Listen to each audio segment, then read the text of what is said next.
everybody to the Chase Spicer Show.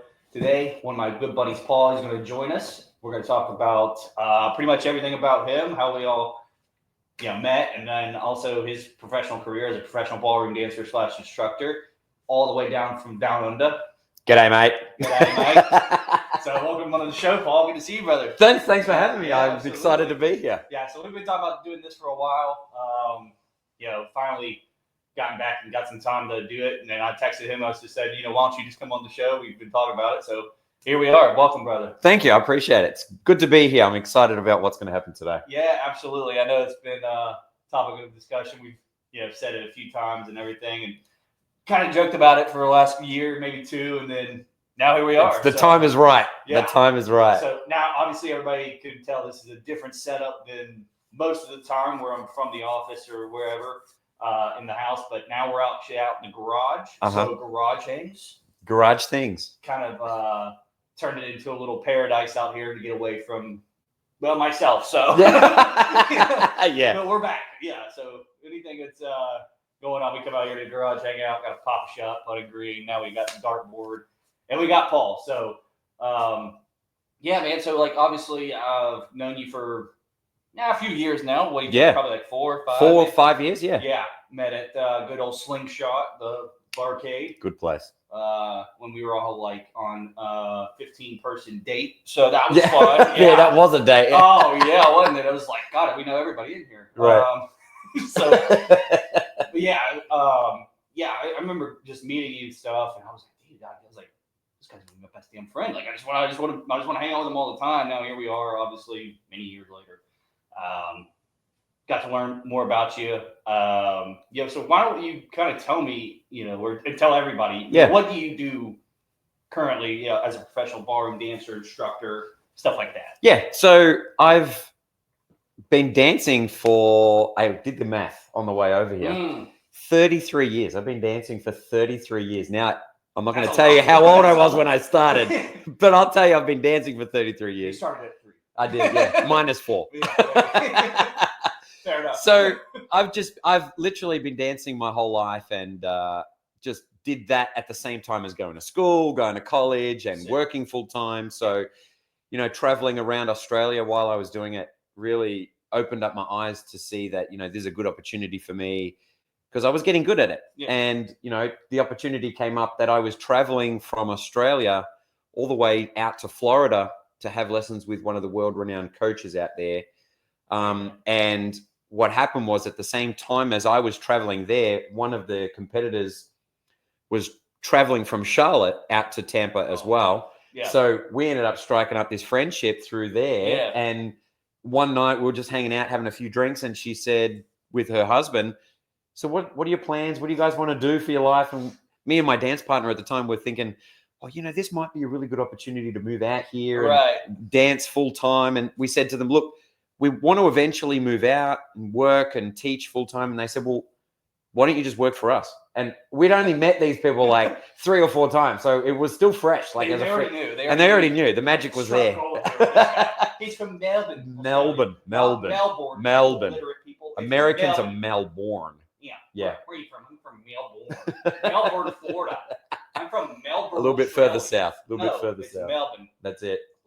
So, the process started. From there, we were hanging out, and it takes about 12 months for us to get the paperwork and all the visa and all the, references and stuff to get done. And so it was about 2013. Me and my dance partner moved out to Charlotte. And ever since then, I've been a full-time dance teacher, not working anything else. So it's been good to me. And I'm grateful for the opportunity that I've had with it, and met a lot of people through the dance industry, and then meet a lot of people through, all the friendships you create here in Charlotte. So chase a cupboard. So it's been good. I've really, really enjoyed every single part of it. Yeah. I mean, dude, it's, obviously, we come from different backgrounds. Obviously, talking about your experience starting so early. Now, if I recall, obviously I know your brother is a pro as well. Now, isn't it correct that your mom was as well? Is that how you got started? So mom wasn't a ballroom dancer. My mom, when she was a lot younger, was a ballet dancer. And she got a lot of recognition as a ballet dancer. She got invitations to go to England on a scholarship. And so she had a bit of talent. But, she stopped dancing. She met my dad, and she worked really hard Great people. to give myself and my brother a lot of opportunity to be dancers when we were growing up. So, my brother and I owe it to my parents to just work hard and do what I do to show them that they made the sacrifice for the right reason.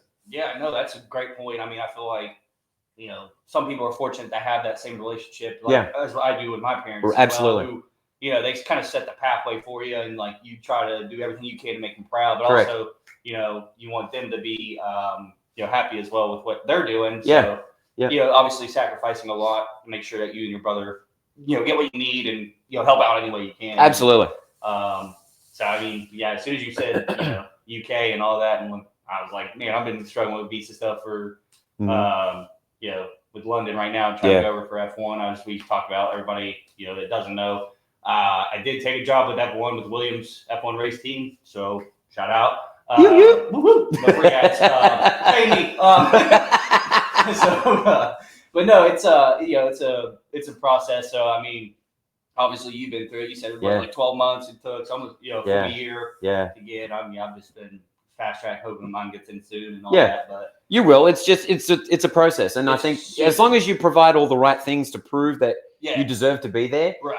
The Williams, they'll be giving you the information that you need to get it done. So I was about to say, I went over there, a few months ago during the summer. And it was July. I can't remember everything went by so fast and stuff. It's like I've just been a whirlwind and a blur. Mm-hmm. So I went over there, for about almost a week, and just kind of seeing, the lay of the land in London and over in West London and stuff like that, and then traveling out, to the different factories and stuff with the 3 teams I met with and seeing everything. But it was like a whole different experience. Yeah. Obviously, pretty much everybody knows I'm from West Virginia, very small town in West Virginia. So going over to somewhere like London, you're just like, dude, what the hell is this? What is happening? Like this place is mad, bro. Yeah. So I was just like, all right, trying to take it all in. I mean, obviously didn't get to see a lot of the tourist stuff because we're bouncing around dinners. Yeah. Happy hour, stuff like that. Shaking babies and kissing hands. Yeah, just being the guy. That's it. They're like, they love my accent because they're like, who's this country guy from West Virginia now? You're going to show real redneck. Yeah, man, from zero to banjo, no matter of second. Mm-hmm. Just having Guinnesses with the lads and the lassies and just having a good time. As you do. Yeah, so it's just like, I mean, obviously, like you said, like the visa process is crazy.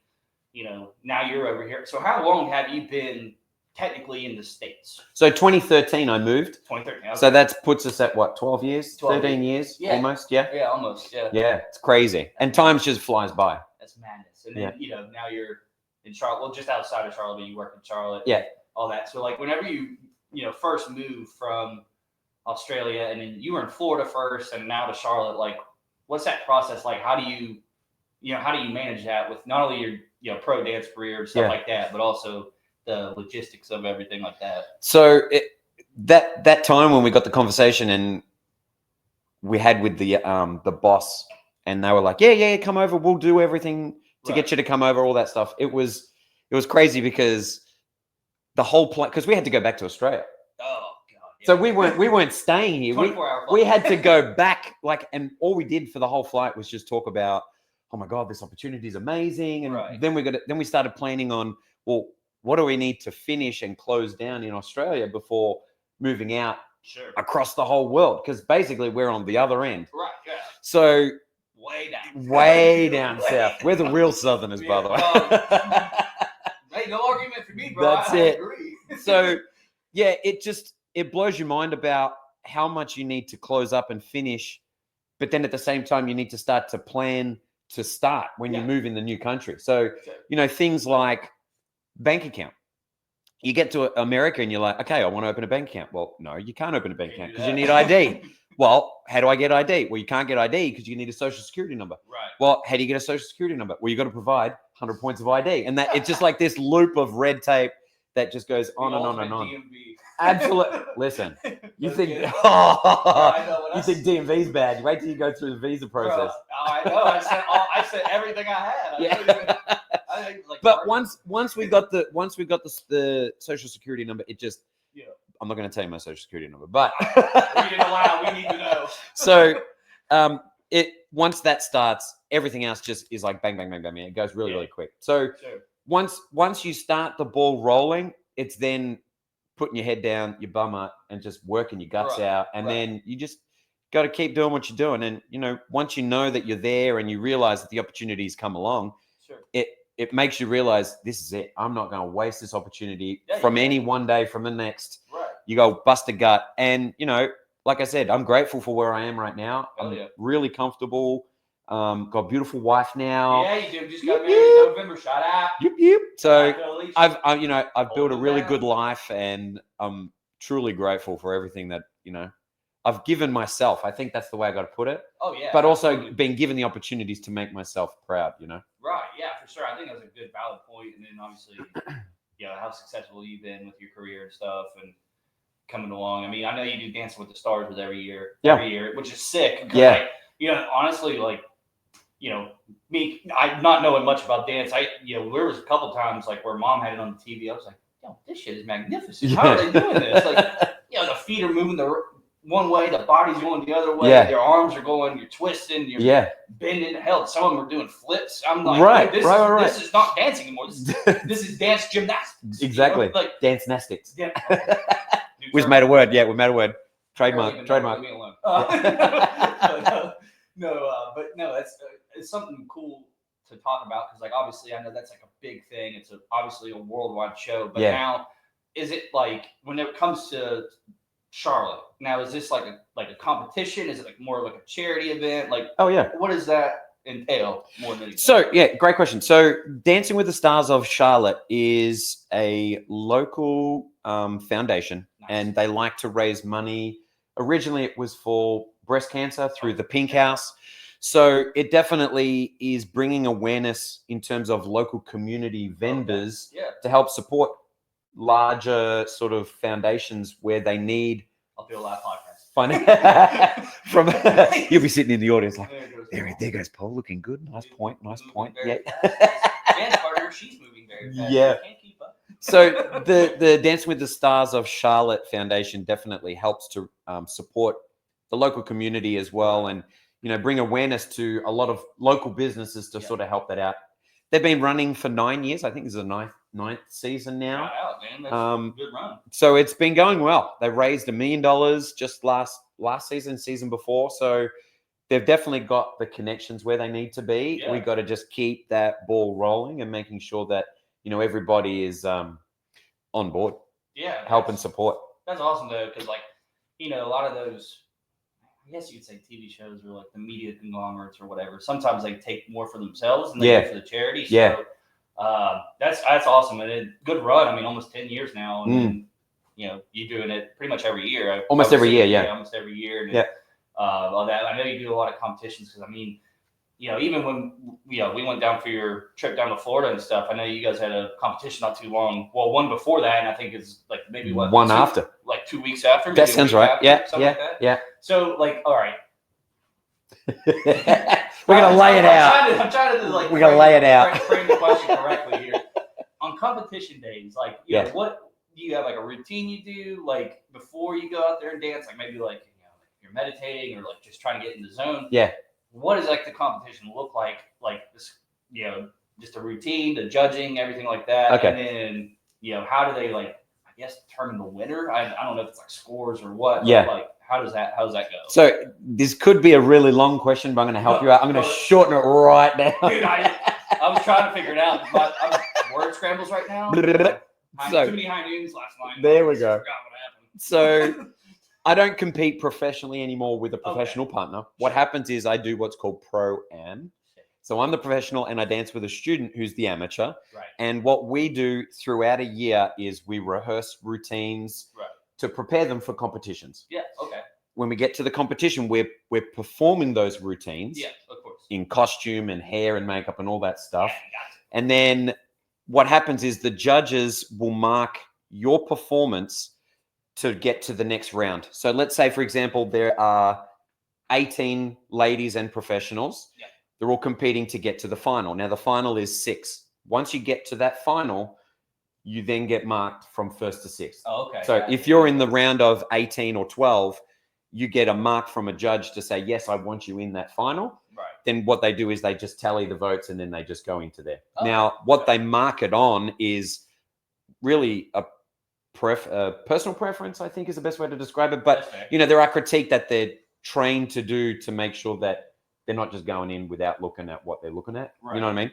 So, there's things like something simple as grooming. It could be, the way they look, the way they stand. Sure. There's also technique. There's also timing. There's also musicality. So there's a lot of different elements to it. But, that falls a lot on the professional. Yeah, of course. But, they want the amateur to have a great performance at the same time. So on the day of a comp, you get there and I feel fine. I've done this, for as long as I have. And these students, some of them have only been dancing for like a year or 6 or 7 years. So, it's to try and get them to mentally be ready. I mean, even if you've played basketball or football, you still get the nerves in the morning. Oh, you know what I mean? Before a game. No kidding. But it's not, you got to try and work it out in a way that you're doing it as a team. So as a team, it's only you and your pro and your amateur, for example. Yeah. But in a team of football, you've got a team of what, 30, 40 guys?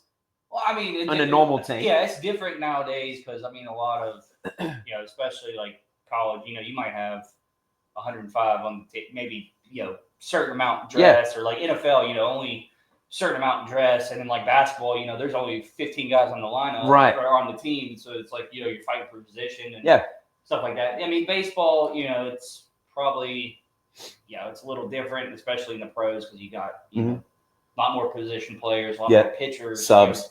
Yeah, just different, like you have your starters, you have your bullpen, you have your closer, stuff like that. But, and then you get down to like golf, it's mano y mano. Right. There's a lot of guys out there. Yep. There might, let's say 110 are out there, but it's everybody for themselves. That's right. It's a mental thing. I think that's kind of what I'm trying to say is, it's a mental thing for a pro and an amateur to get together and try and get on the same page. Oh, yeah. But it's extremely difficult on a basketball, baseball, football team to get all of those guys on one line. And I think we could probably talk about this later, but I think that's why teams fail is because there's too many different directions that players will travel in rather than a uniform direction. Yeah, it's too many individuals a lot of nowadays. I mean, it's kind of, if you see like some successful teams, right? Yeah. Like, it doesn't matter what league it is, like professionally or, if you're playing them, English Premier League or whatever. It's like, you might have the individuals that stand out. Yeah. Far more than the others, but it's like cohesive. It's correct. It's a group. But now you have like the outliers that are kind of all about themselves. Yep. And it's toxic to that team. So like, when they say one bad apple can't spoil the orchard, that's bullshit. Right. Because it really, if you get into it. So like, let's say you have an amateur, right? Yep. And you're being professional. You're doing everything correctly. You're showing them the way. Yeah. You're giving your expertise to them. You're unloading this wealth of knowledge to help them get to the final to possibly win. Correct.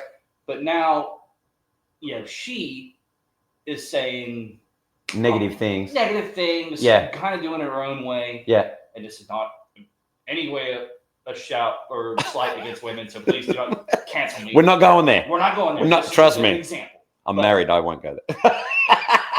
I'll get torched on the way home. Yeah. I'll get a phone call on the way home after this. What did you say? I'll burn your car up. No, just kidding. Sorry, shut up. But no, it's just like, so let's say like, they might have the confidence in themselves to do it correctly and be, the best. But at the same time, it's like, if it's all about you and it's not about we, it kills everything. 100%. And if as a professional, it's your job to not only be their coach and their teacher, but you're also their dance partner. You have to put yourself in this point of, well, I can't be this far above you, and I can't put myself below you, and sometimes I can't be the same level as you.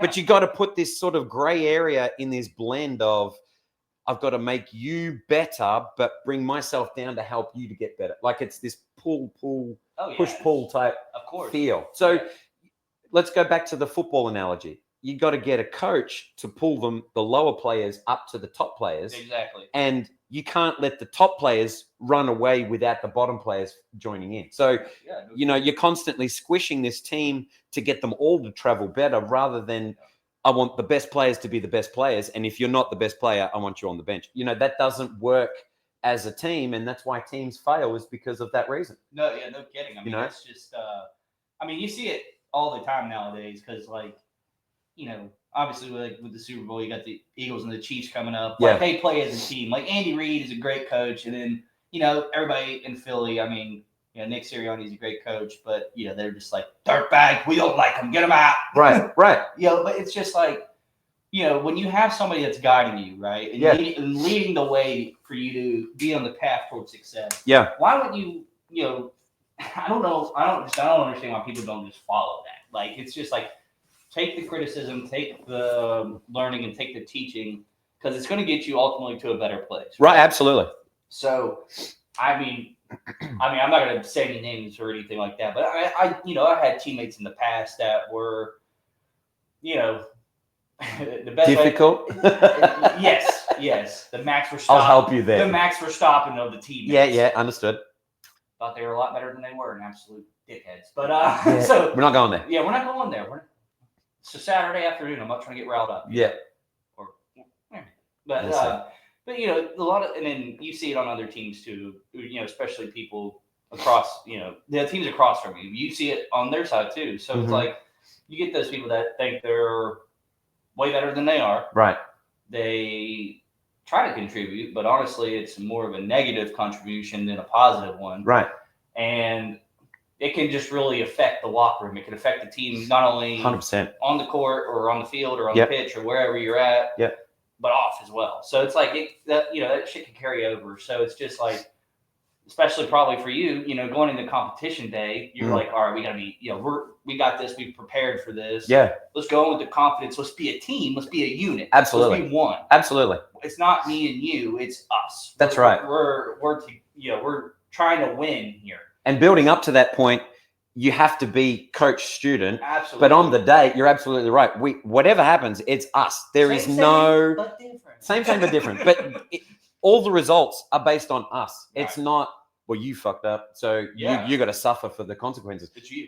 I'm holding your hand in the middle of that dance. So, it's right. the two of us trying to make that win happen. It's not, I'm going to win because I'm the pro and you're the amateur, so you're not going to win. So it's never this. It's always on par with one another. Yeah, that's the thing. Like, and it's sad to say, but like a lot of people, especially nowadays and the kind of time and culture that we're in, it's kind of like every man for themselves when it comes to that. But well, I want to go back to a point that you were talking about with the team.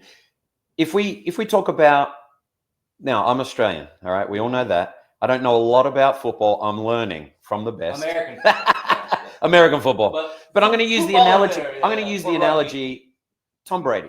Everyone knows Tom Brady. He's got the fingers with the rocks on them. You know what I'm saying?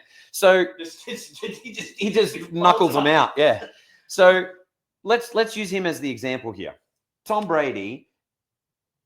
He brought the team to 6. Correct? Yeah. So does that? In my opinion, that shows that he is holding everyone's hand in that game all the way to the Super Bowl to say, boys, this is ours. It's not mine. Although he's the quarterback, although he's the the game starter, he is. In my opinion, it makes him better than what he is because he brought those teams up and then traveled to Tampa Bay.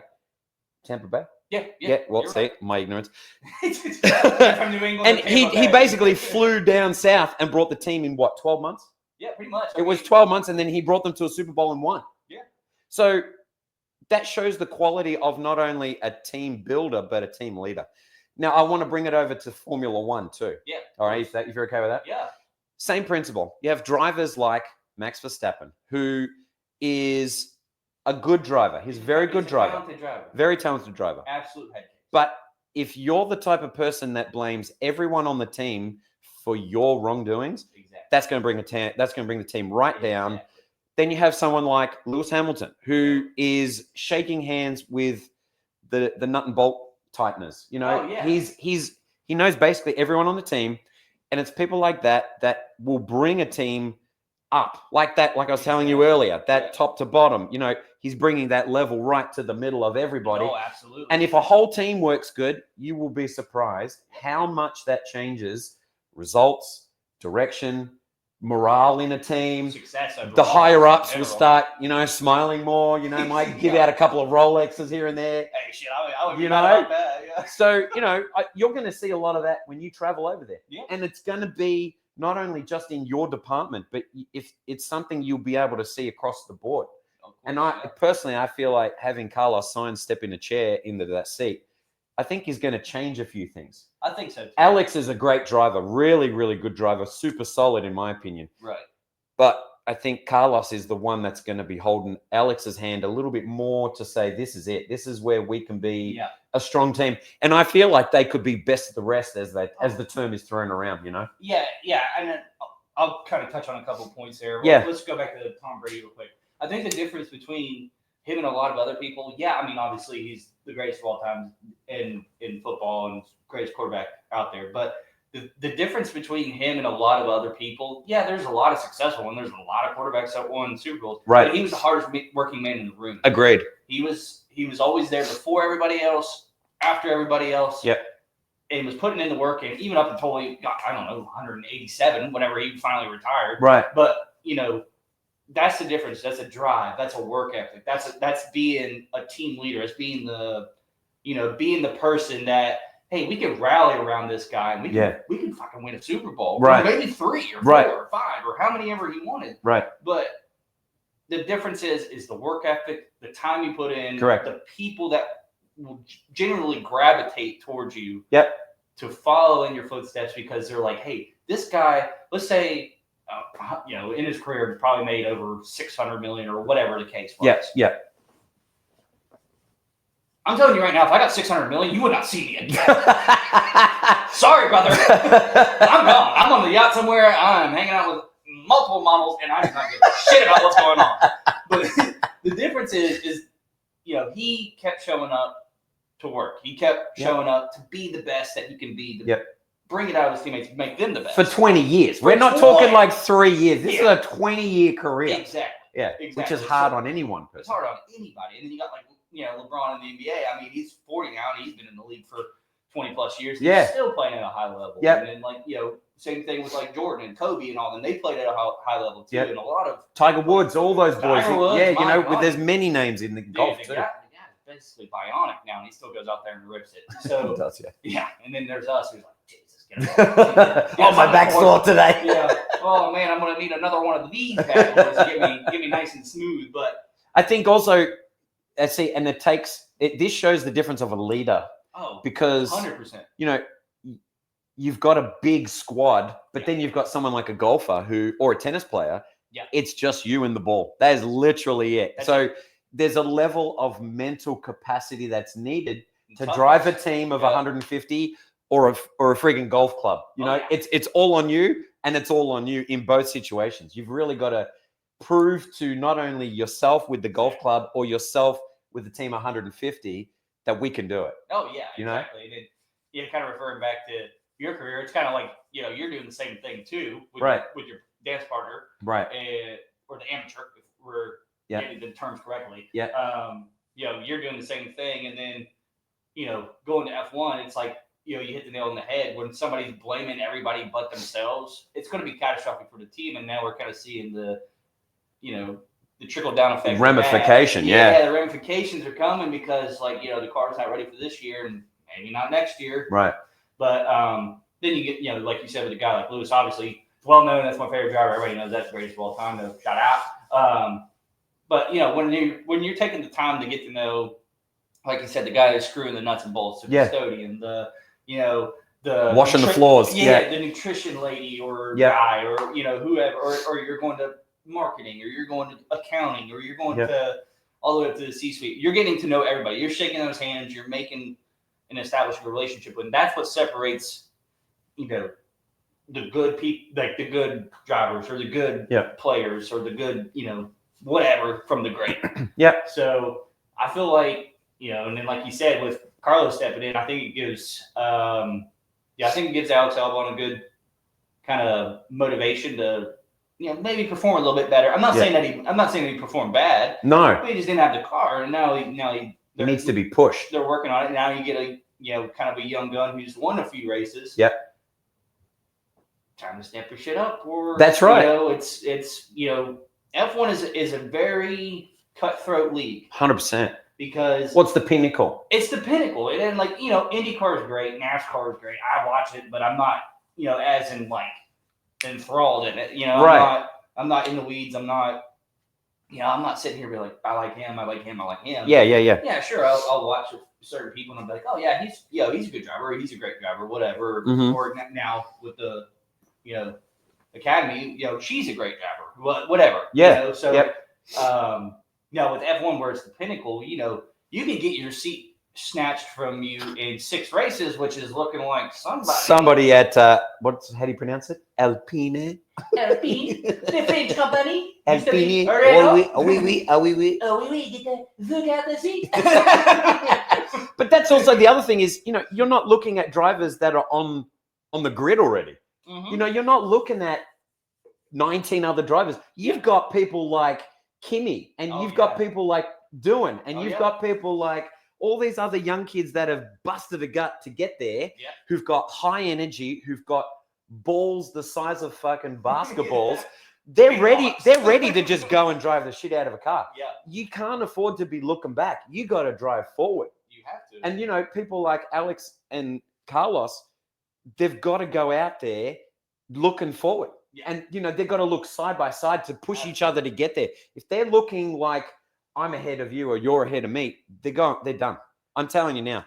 And that's not just them as a team. I'm saying there's multiple teams out there right now that I feel like they're already pecked out at that point. Yeah, it's the stitches are there, and it's like anything can go wrong and anything can go right. Yeah. But it's how you kind of navigate that, right? 100%. So between those two, they're both young drivers, but they're experienced drivers compared to a lot of them. And you got a lot of rookies coming in. I think it's 5 or 6 now. I can't remember. I know it's one of those. I think two it's 5. Yeah. So So you got to adjust to that too, going from F2 or F3 or wherever you're coming from to the big leagues. So it's like that's a huge adjustment too. But if you're looking at like people who have the mental capacity, like they're very strong in their ways, strong in their mind that they're going to win, they're going to be confident, they're going to push forward, not like you said, not go back. But if you look at it, like especially last year, McLaren could have won a lot more races. I agree. Especially Lando Norris, but he was the bottler of the year. Yeah. And it's all because up here is not as sharp as a lot of drivers. Now, I'm not saying Oscar is there yet, but he's a lot closer than he thinks. Absolutely. And considering how long Lando's been in the game, right, compared to Oscar, Oscar's still technically, in my mind, still rookie. No, he's been there for a cup of coffee. That's right. Literally. Yeah, that's it. And it kind of ties it all back into what you were saying. The people that show up, that work the hardest, that they got the confidence in themselves. They lead by example and all that. There was times last year where I was like, I'm happy he won, but then also I'm like, dude, this guy's just taking unnecessary shots at people like Lewis or at Charles Leclerc, or at Fernando. And I'm like, dude, what are you doing? You won the race. Shut up. Yeah. Why are you worried about the external things? Like, correct. So I think that just kind of shows, like, not only for your case or, if you're at the workplace and you want to be the best, right? It's the mental capacity to do so. That's right. Show up, have the confidence. You're the hardest working man or woman in the room. Yep. And you can lead by example for other folks. So, I just kind of all ties back in to no matter what sport or what life event. Or could be business. It doesn't even have to be sport related. You could be the best damn baggery grocer. That's right. Baggery grocer? Grocery bagger. Grocery bagger. Drink. Cheers. There we go. Word ties. That was an all-time one. I think I might clip that. That was perfect. I'm not going to edit. I'm just going to put it out there. Like this guy, 12:30 on a Saturday. He's going at it. Can't even put words together. But, like, if you're the best, like, grocery bagger. There we go. You said it right. Or the best, business executive. Or, the best accountant or whatever. Yeah. There's still people that are going to watch and see what you do 100%. and try to mimic or at least kind of be like, hey, can you take me under your wing and like show me the ropes? 100%. And I'll tell you this, if you focus on that type of thing for your own self, I guarantee you the higher ups are always watching you They're the hawks of the business. Okay. They see what they may not talk to a lot of people, but they are aware of a lot of people. Yeah. So if they see you grocery bagging Yes, it's bagging and being the bagger of the year, grocery. and if you create relationships with not only your own staff but the clients and all those type of things, that will come across so much more. They will look at you to say, Oh yeah, I want Chase to do this, this, and this because I trust him, because he can handle people and this and that. got to. Even, all of that stuff. And same in sport, all the things. Doesn't even have to be Formula One where you're the only person in the car driving. Going back to football, you could be wide receiver. Yeah, exactly. If you get your team, your offense to help out and do the things that you need to do and help them do what they need to do, I guarantee you it's going to change the team as a whole. Not just you as a player. Coach is watching you every single time. So you have nothing to worry about. But that definitely is, for me, what makes the cream of the crop. Oh, for sure. I mean, dude, it's funny that you bring that up because even a wide receiver can make a difference, or defensive end can make a difference, or safety, or what, or or the quarterback or running back, whatever the case is.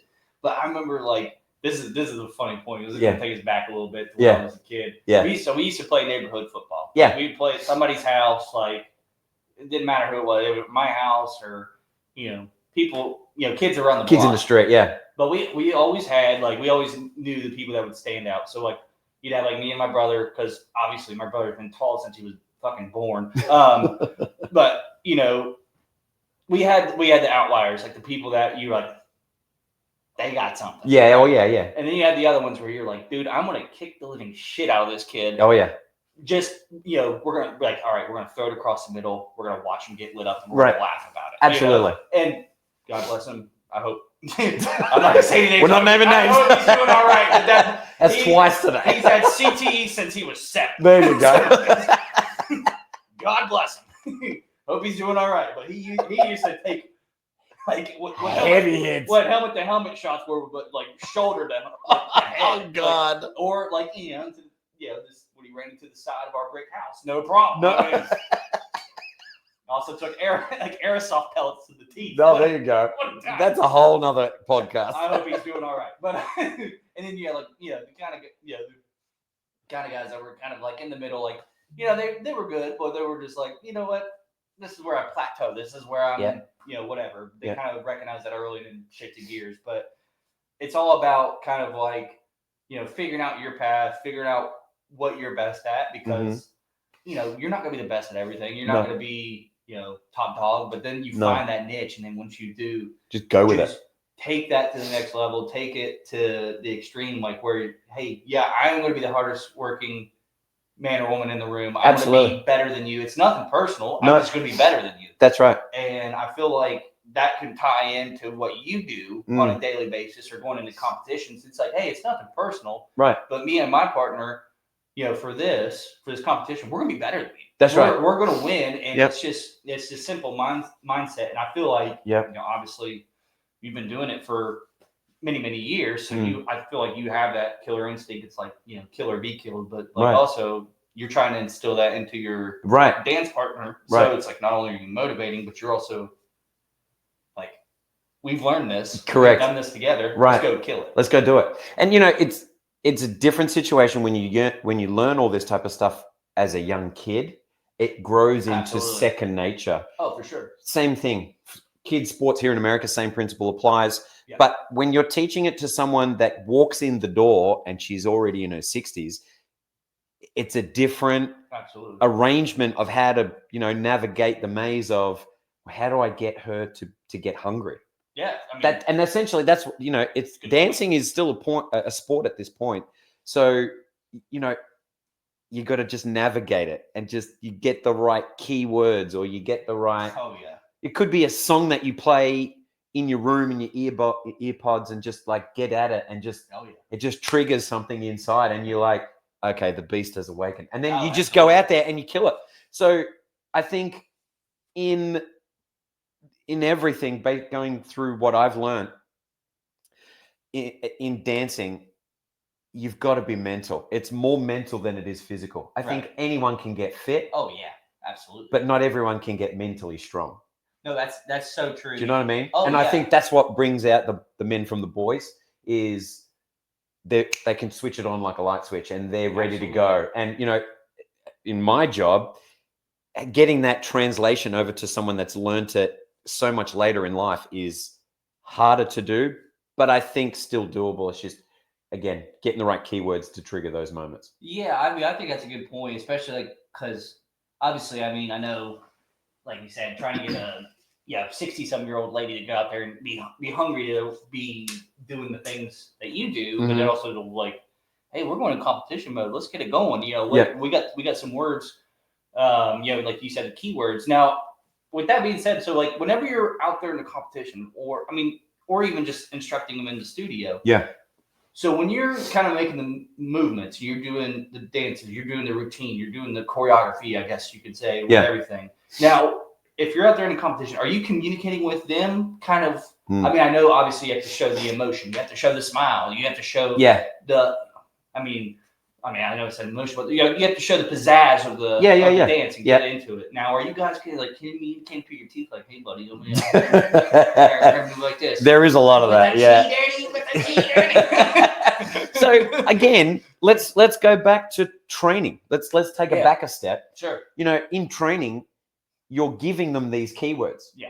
So you're training them at certain points. That's fair. You know, so when you get to a competition, you don't have to give them the explanation. You just give them the keyword. There you go. So you could just like whisper it really subtly, pull your finger out. And then all of a sudden it just triggers them and they just become this different person. Sure. So yeah, there is some of that going on. Yeah. Okay. So like, through the teeth. So but some people, you know, we'll talk about those other people another time. Actually, like this. Yeah. Still smiling, right? Like a marionette.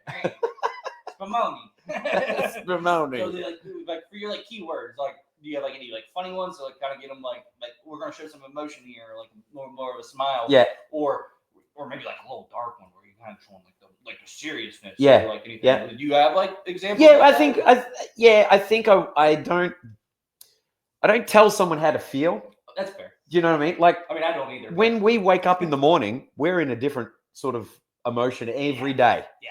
So how do you train someone to be in an emotion? You can't really, to a degree, but that's fair. When they wake up and they're in emotion A, they have to then figure out by the time they wake up at 10 o'clock, 9 o'clock, 8 o'clock, 6 in the morning, to the time they have to get on the dance floor, how do they find that trigger word at that point? Sure. Is it at the time they wake up? Is it the time they're putting clothes on? Is it the time they're showering? Is it the time they're eating? Is it the coffee? Is it changing into the dress? Is it the hair? You know, there's all these moments that happen within a morning before you even hold my hand and walk on the dance floor. So it's, well, where is it there? It may be in there. It could be the moment you hold my hand and we walk on the dance floor. Right. It's training you to find it. Yeah. So find the emotion that you want to portray at the time. If you start to slip at that moment, I got to find that keyword to bring it back. Yeah. So I'm sure there's a lot of things in sport. Yeah. I mean, you were quarterback for a while too. I'm sure there were times where you had to go, all right, boys, you know, we got to find the right moment. This is the word. And I'm sure you've said some funny things when you're in the huddle, but it brings them out of their shell and go, shit, this is it. Chase is on a fire. We got to get going. Yeah, I mean, especially like for me, like my mental toughness came from especially like if we're gonna go like on examples like in basketball. Yeah, dude, like if I knew who was guarding me, I researched you till I could get down to your social security number. Right. I knew if you had a hot sister. Yeah. I knew if you had a hot mom. Yeah. I knew who your girlfriend was. I knew everything about you, and I was shit talking to you from the start until the finish. Yep. At the end of the day, it was just like, hey man, it's competition. It is what it is. No hard feelings, but I was in your head the entire time. Yeah. So I felt like, you know, on game days, you know, you go to school, you do your thing, but like I'm already, it's from the time I wake up till the time I go to bed, I'm in the competitive drive. Like I'm gonna fuck you up today. Yeah. Like that's you're churning. You're keeping it rolling. I don't care if it's a test. I don't care if it's, you know, you're doing a project or if you're going out there and you're playing a game. Like my thing is like I'm going to absolutely dominate from start to finish.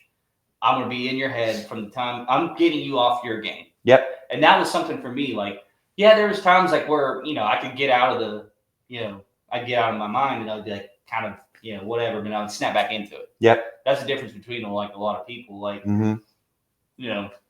Once they're out, they're out. Yep. So it could be the same thing for you in the competition and stuff. Absolutely.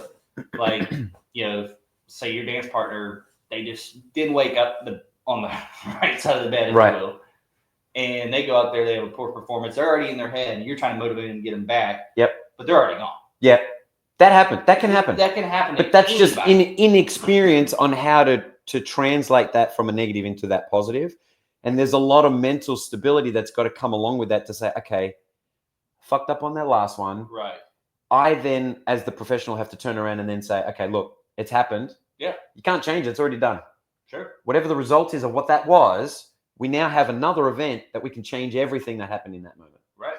And there's been times where I've had students where we danced abysmally in the beginning, but then we got to the next event, which needed to be a semi-final to get to that final. A whole nother woman came out, and you think, where were you at the 9 a.m. call when we were starting the first round? So it can happen. You can turn over yourself into that next sort of position to get going and that light switch moment. Oh, for sure. And I think that's a pretty valid point because, like, growing up, like, obviously competition and playing travel ball and all that, like, you go out there. Because, like, when I was in 7th grade playing travel basketball, I was playing against 17 and 18-year-olds. So I was playing against guys that, were, men, 6'5", young men. 7 foot. They're men. They're men. Yeah. So, I learned from that experience a lot. But then, like, you get me on the golf course where it's like it's very strategic. It's very mental. Like, I could break that in a matter of seconds. Yeah. I can hit a bad shot, and buddy, it is shotgun and beers, and that's it. We're not. I don't care about anything else. I just made a double bogey when I should have had a birdie. I'm out of here. Yeah. I'm gone. Done. See ya.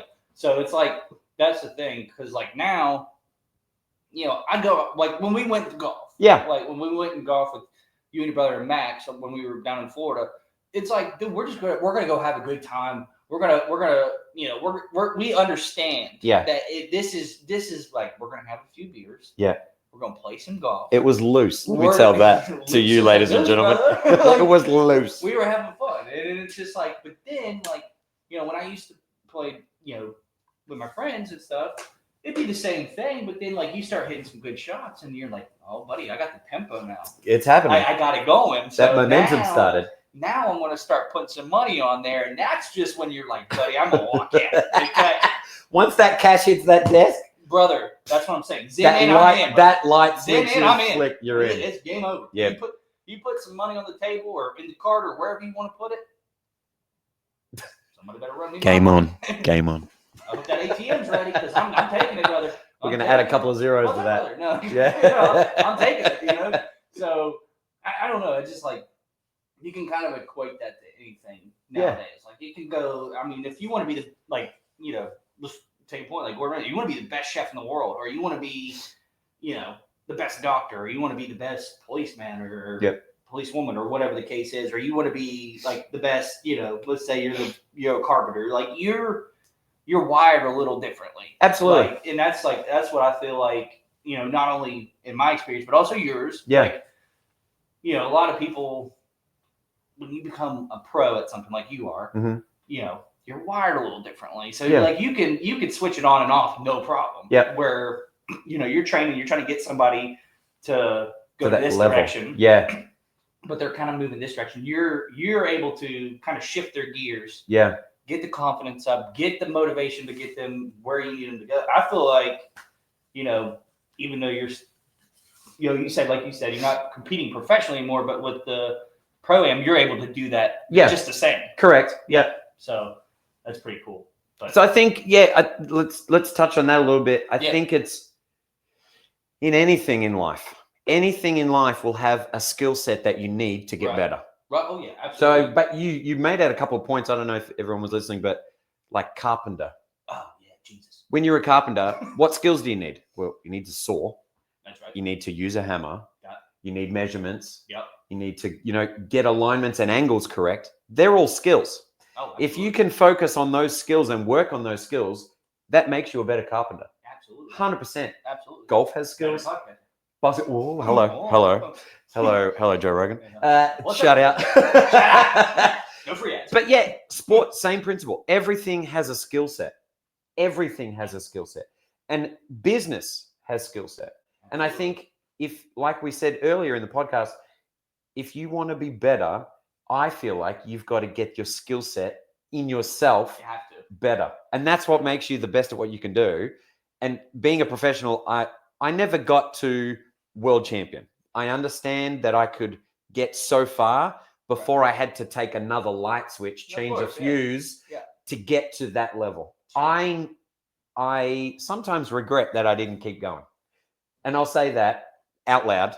That's fair. Because I was at a point where I knew what it would take to take that next step. Right.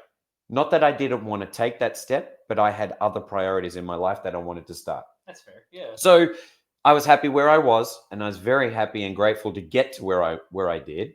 And just, I think you have to know your own limit at the same time. Right. But that doesn't mean you can't reach the top.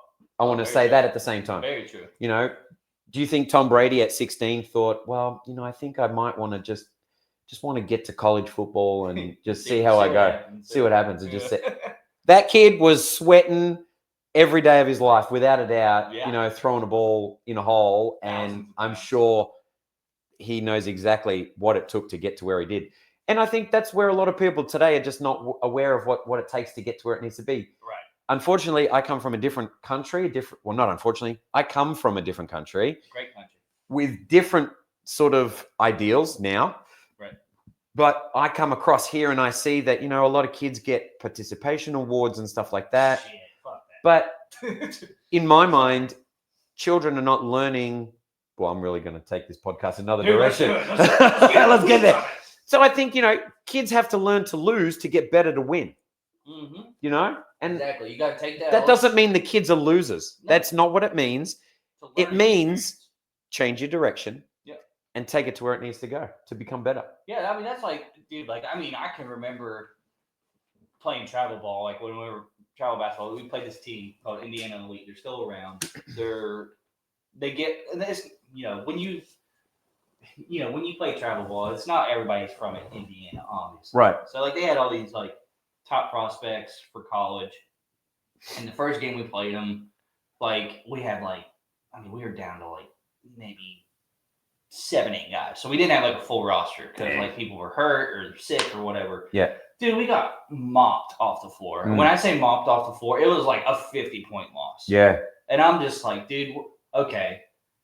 This isn't even fun anymore. Yeah. Dude, they're throwing alley-oop dunks from like 3/4 court. Yeah. And I'm just sitting there. And I'm like, dude, let's just, you know, there's a 5 guys nearby. There's a Dave and Buster's. Can we throw a towel in or something? Bro, they have a Red Lobster down the street, dog. We could get there and get some cheddar biscuits, and we'll they still will be scoring. So then it's like, you know, you take that L. We lose, obviously losing the championship game to them. And it's a you know, you got that bitter taste in your mouth because you're like, all right, we're going to see them again. Yeah. Right? I don't want a second place trophy. I don't want a participation ribbon to say, hey, good job. You know, no, fuck that. Sorry. Why would I, it's just like a whole different ballgame nowadays where, you know, hey, you tried. Here's a cookie. You know, here's a gold medal. Right. I don't need no goddamn medal. I want that trophy. I want that number one. Yeah. That's what I'm saying. And so the next tournament we saw them, we played them in Indiana. Yeah. Like on their home turf. And we played at IU in Bloomington, Bloomington Hall, like the main stadium, main arena for the Indiana Hoosiers. And we blew them off the floor. And I laughed the entire time because I was like, I'm on you. You've already lost. You've already lost. You just know. You just know. From the jump ball, you have already lost. Mm-hmm. Because there was a different mindset, not only with me, but everybody else on the team. The 4 other guys that were on the floor with you at the same time. Even the guys on the bench. Hell, the 12th guy on the bench still scored like 12 points. He was like, dude, I'm locked in. I was like, buddy, you haven't shot in 17 hours. What are you talking about? This guy hasn't even got a jump shot since like 6 games ago. Like he's still getting 12 points. My guy's just having to get the scholarships. That's all he's worried about. He's just like, dog, I'm going to go to like, you know, some random college. Get community college on that. Yeah, he's going to be like down in like D3, but he's not going to give a shit. No. And then like, you know, we blew them out, and it was one of those things you learn from that experience. Like, Right. if you handed me a second place trophy, Thank you. thanks. You can take that back. Yeah. Like, Yeah. now, I understand, obviously, not in the Olympics because you medal for your country. Yeah. That's a different ballgame. That's a whole nother level. We're not talking about travel basketball here. We're not talking about AAU. Okay, Right, that's a different thing. Yeah. But like the mindset that you could go back and take that loss, and we can talk a million different sports that happens. 100%. Tom Brady, you, Yep. Lewis Hamilton, Yep. everybody, Yep. me. You could take those losses, use them as a learning experience, and then whether it's on the driveway or in the studio for you, Mm-hmm. or on the field for Brady, or in the car for Lewis, or whatever the case is, you can take those losses and you can build off that. 100%. You build that confidence back up. You build that killer instinct, like almost to where it drives you mad. Yep. It drives you insane that you lost to this inferior team, or Correct. inferior opponent, or in your case, inferior competition. Right.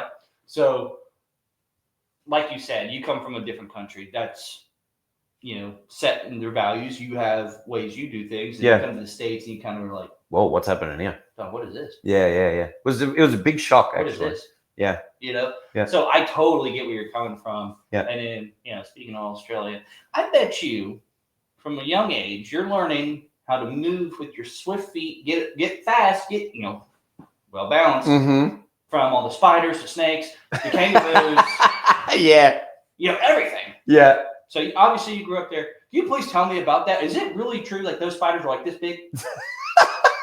So, all right, I'll give you the lowdown. Also, did you have a pet kangaroo? I know that's a topic that everybody asks. It's a joke. I know. No, I never had a pet kangaroo. So that's a lot. So it depends on where you live. So far north, up north of Australia is tropical. So if you think of that in America terms, it's Florida. Okay. So Florida's tropical. Interesting. North Queensland, Northern Territory, Northwestern Australia, that sort of top half of Australia is hot. And I mean real hot, like 110 with almost 100% humidity. It is desert heat. Dying. But, up there, there's a lot more wildlife that sort of moves around up there. Okay. So snakes, spiders, we've got sharks that travel around. Yeah. We've got the triple S. S. We've just got everything. Everything just wants to kill you. And it's, it's a joke that we have, but it's true. And if you're in the populated areas, a lot of the animals and those type of things will start to move out. Sure. Where the populace is a lot less. Yeah. But, that doesn't mean they're not in that area. Right. So Bondi Beach, everyone knows Bondi Beach. Everyone's heard about it on TV and movies and shit. Well, you could have a brown snake, and a brown snake is one of the top 8 venomous snakes in the world. And it's just on the grass, 100 feet from the beach, just like bam, bam, bam, bam, bam. And there's a video, you can go on YouTube, you can find it, I'm sure, or anywhere. Yeah. This old dude just walking and this snake's coming towards him. He just basically just kicks it and he keeps walking. It's just part of culture. It's just part of culture. Spiders. Yeah. Huntsmans. Probably a good 7-8 inches from tip to tip. We're going to leave that one alone. That's why my nickname's Huntsman. No, I'm joking. They call me the Huntsman. They call me the Huntsman. So they call me they're huge. They're just enormous. And just because it's a big spider doesn't mean it's going to kill you. We have a lot of spiders that are as big as your pinky fingernail, and they're deadly. And they'll tear you apart, 100%. So, Crazy. Platypus. Everyone knows the platypus, the duckbill, and the little cute thing. Yeah. It's got a spike on it. It will kill you with a spike. It's highly venomous. People just don't understand that everything is just trying to kill you. It's almost like God said, all right, where are we going to put all the dangerous shit? Right there. And that's where we all live. So that's basically how it works. Dude, yeah. And then like the old, way back when, I don't know exact dates, but back when, Australia used to be like kind of more like a prison island and everything. And they would feed lobsters to prisoners because it was the poor man's food. And now correct. Lobsters like, top dollar market top dollar price stuff, Dude, it was so funny. So there's a place in Savannah called Alligator Soul. Shout out to it. Great place. Yep. Where you can get all the wild animals. Oh, yeah. All kinds of wild animals. They cook it, make it, they have like different, like obviously different sauces and shit that go with it. But like, you can have like a bison fillet there, which is top notch. Shout out to it, it's delicious.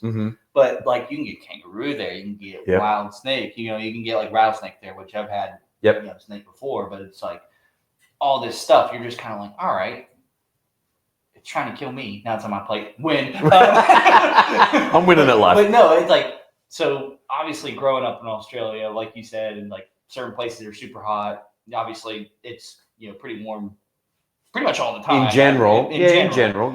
So growing up in Melbourne, because that's how you correctly say it, people. Melbourne. Yeah. What was that like? Honestly, because like I grew up in a very small rural town. Yeah. Where first day of hunting season, you don't go to school. It's shut down. It's shut down for a reason. Yeah. We get like heavy snow every now and then. We had this ski and snow resorts. Hunting, fishing, living every day. Yeah. Like, look, Brian, my mom's gonna hate that. Brian, but great song. How's that? How was that growing up there? Like, what was so I'll give you so I've been to Chicago, and it's probably the closest to what weather-wise it was back home. We never had snow in Melbourne. Sure. But if you went up to the mountains, obviously there's snow. There's snow, great ski resorts up there too. Sick. So it's extremely... I did a little bit, not a lot. I knew he did. But the wind is what kills you. During wintertime, it's never snowing, but when it rains, it's freezing, and it's coming in like this. And the wind is coming up from the Arctic, so it's ice cold. And it's just thinking about people have good clothes. They have good winter clothes in winter. But then when it gets to summertime, it's like Arizona. It's just dry as hell, and it's hot as all hell. So Melbourne is a little different because it has such a wide variety of weather. Right. Sydney is kind of like your California, where it's a lot nicer for a longer period of time, but still gets cold during that winter time. Yeah. As soon as you start to get to Brisbane and up north, that's where it gets like hot nearly the whole year. The whole year, and it's just like miserable. But growing up in Melbourne, I loved it. I mean, culture-wise, I'm Italian, half Australian, and the multicultural level as what you would get. Italians, Greeks, Lebanese, Middle Eastern people. You get a lot of Pakistani, Indian, a lower Asian. Then you've got East Asian, and it's just incredible how you get a mix of everything. To have food, we go to Chinese, but in Australia, Chinese is 40, 50 years old, what I mean? And it's already morphed into these blends of fusions and all this type of other stuff. So it's such a melting pot, and the culture of coffee is big there, and clothes and shopping, and it's a very, very cool place to be, actually. It's like intercontinental, I think is a good way to put it. That's the best way to describe it. And like, like I said, like, I know you guys are going over in April, you and Alicia. Yeah. And shout out to Australia. We're going one day. Great white shark diving. He's going with me. He's terrified. He doesn't know it yet. I already got it. I'll get in the boat, but that's it. No, I'm not getting in the water. No. We're going to see air jaws, and this guy is going to be like, listen, new outlook on sharks. They're not going to bother us, man. They're not going to bother That's what you say. Brother, you're more likely to get killed by a vending machine than you are a shark. Well, that's true. 35 people get killed per year on a vending machine. There we go. Shout out. Sorry about it. But it happens.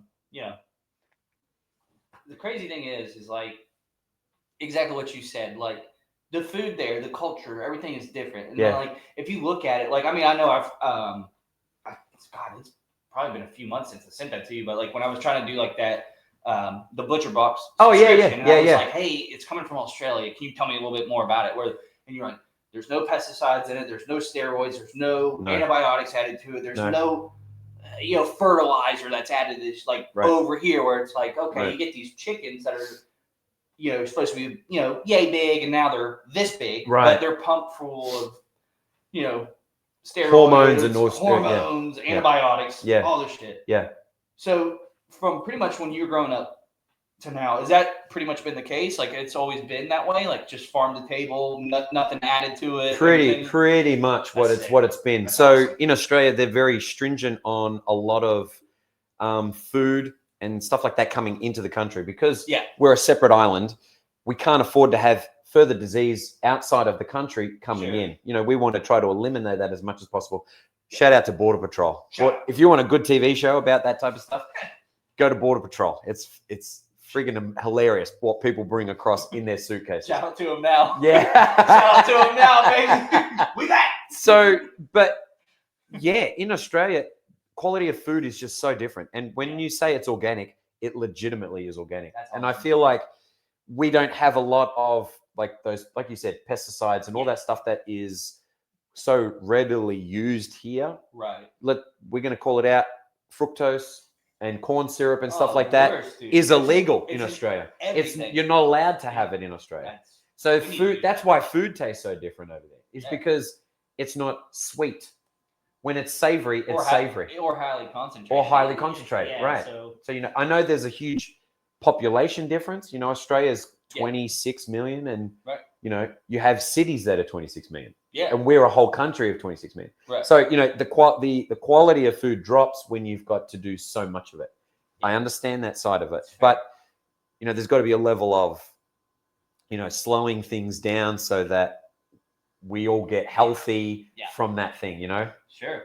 It's Yeah. easy to maintain in Australia because we're not pumping out 10 times as much as what we have, you know, out here. Yeah. Yeah. No, exactly. And it's like, you know, like the old adage, like farm to table and stuff, like over here is probably completely different than it is over there. Like you said, there's nothing added to it. Like we're here, they have to, because like they have a certain production level. They have Right. to probably meet to, you know, not even just break even, but make a buck. Yeah, or make yeah, a little bit more. Where over there, it's probably a little bit more efficient to be like, hey, I don't have to spend all this extra cash on adding stuff. Right, you know? right. Where here, it's like all the pressures on the farmers to, you know, build the organic and grow the organic, but they're adding all the bullshit to it. You know? Right. So I can't wait to go over there and try it. I'm just saying that right now. But You're going to love it. oh, I know I will. You're going to love it. Important question though. Yeah. Now there's like Australia, New Zealand. Is there like a rivalry there? Where Oh, like, 100%. Like, bro, like I'm better than you. Without the a doubt. Kiwis are better than you. You know? Oh, yeah. So, you know, we always give them shit. Yeah. Well, I mean, who wouldn't? So we call them sheep fuckers over there. So New Zealanders are sheep fuckers. What exports do you have, New Zealand? What exports do you have? Sheep. So yeah, Here there's we- always a rivalry. Always going to be a rivalry till the end of time. Always. So, you know, rugby's a good one. I love You know, watching rugby. The All Blacks, you know, they're a strong team, but, you know, Australia always got to try and give it to them. Yeah, this is so funny because I remember going back probably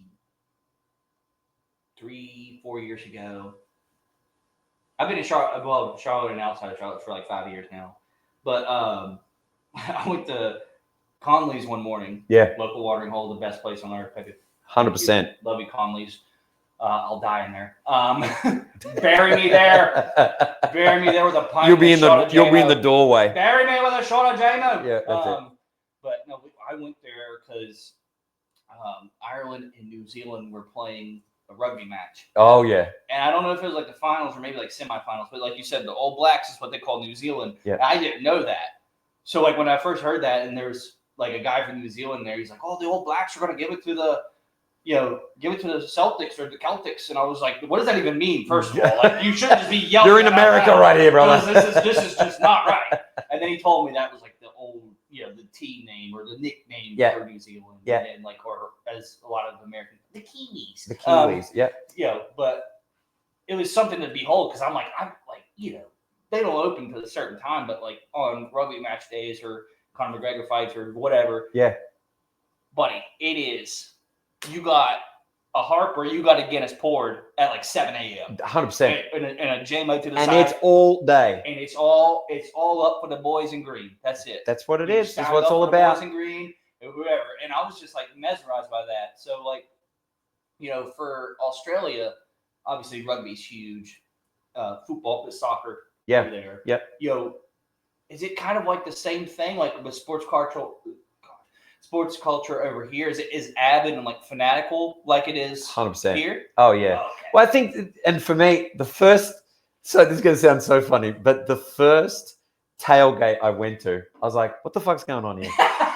Was that mine? Was that with me? I think it was yours. I was like, what the fuck's going on? Dude, What's a tailgate? And then we start drinking. I'm like, We do this at home. We don't do it in the parking lot. This is a new thing. We're drunk before we get in the car to go to the game. We're not drunk walking to the game. We're already in the car driving. Yeah, let's say drinking and driving seems loose over there. Oh, it's a little loose. Yeah. No, But that was new. That was a new sort of thing for me to experience was tailgating. But dude, I mean, cricket's a perfect example. You know, it's a slow game. Yeah. It's a super slow game. It takes like and 2 or 3 days sometimes. 5. Like some of these games go for 5 days. So I'm of sorry, course, I gotta get a sandwich. I'm bored. what they're doing is they're drinking from the time you walk in and you sit down at the venue at the arena, and you just drink all day. All day. And when I mean all day, I mean all day. And you can see videos online. If you're walking with a tray of beers, the crowd rips into you.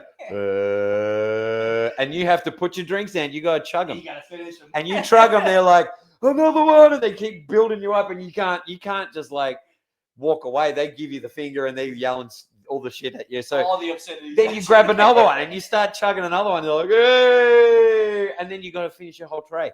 Then you're fucking wasted by the time you get back to your seat. Then all the boys are like, where the fuck's the drinks? And then you got to go get some more. So it's just a continuous thing of drinking all day. Dude, yeah, I mean, no, it's crazy because, like, my parents are well known for their tailgates, especially at Marshall. And then, like, the Jimmy Buffett ones where we have, like, a full tiki bar. Oh, yeah. Dad's out there grilling and barbecuing. Where's my invitation?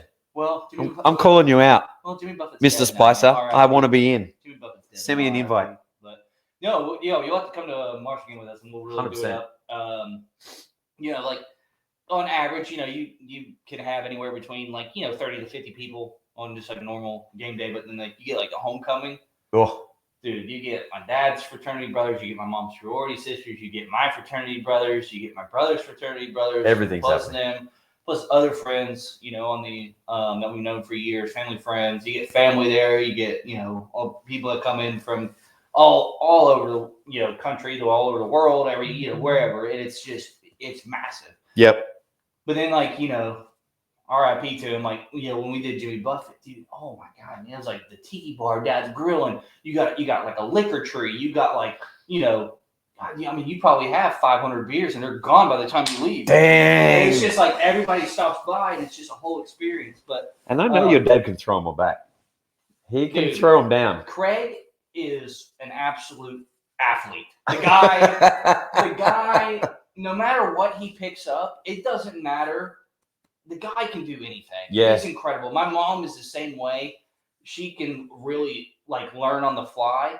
And then, my brother is too, and I can do the same, but not near to the extent like my dad. That man is a machine. He is a machine. Dude, the guy gets up at 4:30 and is at work by 5:15. He doesn't even open till 8. Damn. I mean, the dude is a machine. He is a machine. So, yeah, I mean. We love you, Mr. Spicer. Yeah, love you both.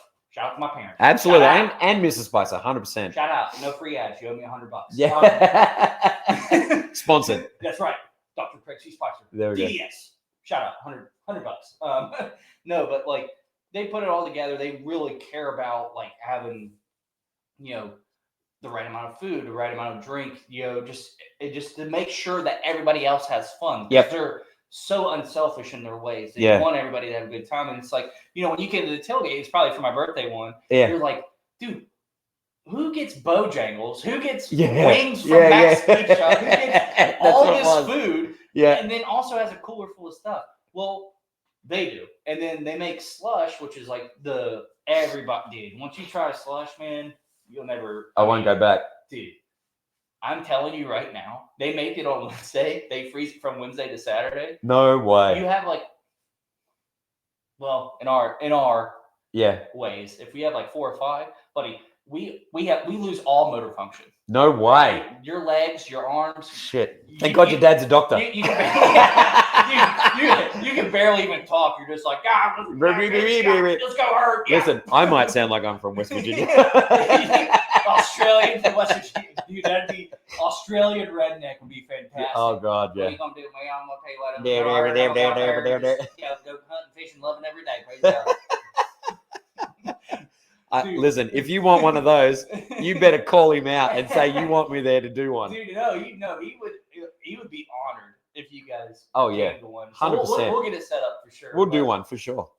No kidding, dude. And then like you said, like obviously like tailgates are different, like Yeah. styles and things, but Yeah. yeah, I mean, dude, Australia sounds like an incredible place. It I've is. always wanted to go. I was like, as soon as like when I first met you, Yeah. and I heard your voice, I was like, damn it, I'm jealous. I was like, God, this guy's got a great voice. Yeah.